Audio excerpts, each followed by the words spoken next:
And we got to literally say, let's go deliver these shoes. We went back to Africa in November and said, we're going to deliver these shoes. We're going to show you guys that one pair of shoes really did mean one kid with a pair of shoes. And we literally sat there with 3-year-olds, 5-year-olds, 10-year-olds that had never gotten a single new pair of clothing. I have a 5-year-old son, and he, you think this is, you want to protect them from everything. These kids are protected from nothing.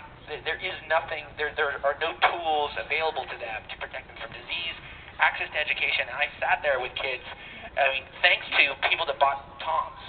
And we sat there with shoes that we could give away, that we could put on their feet, but you held this little foot that's that long, that has more calluses than you've ever seen. Kids that walk 10 kilometers just to get to school, if they're lucky enough to go to school. And so here's this realization. So you bought this pair of shoes, you're like, okay, Hanson talked to me on a megaphone, I walked a mile. But what did it mean? Well, let me tell you.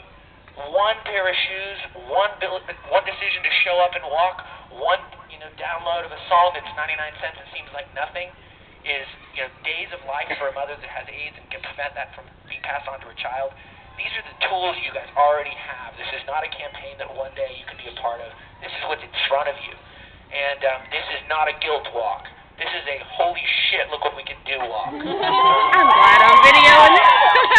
This is an opportunity to walk differently. It's really, I think, telling. I think every time we've stopped a couple times now, this is our second time hitting a playground, and it hits me more clearly because, it's easy to get caught up in these sort of fads of things, and even fads of giving. Africa has been fairly in vogue.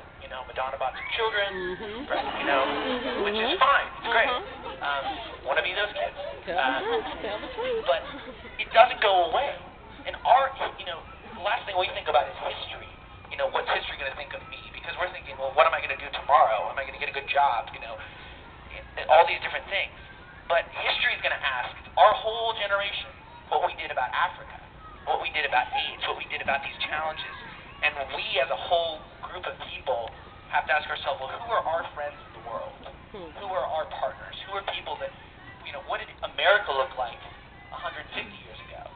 And who are people that maybe came to our age? These are the connections, the relationships, the life that will bear fruit in time.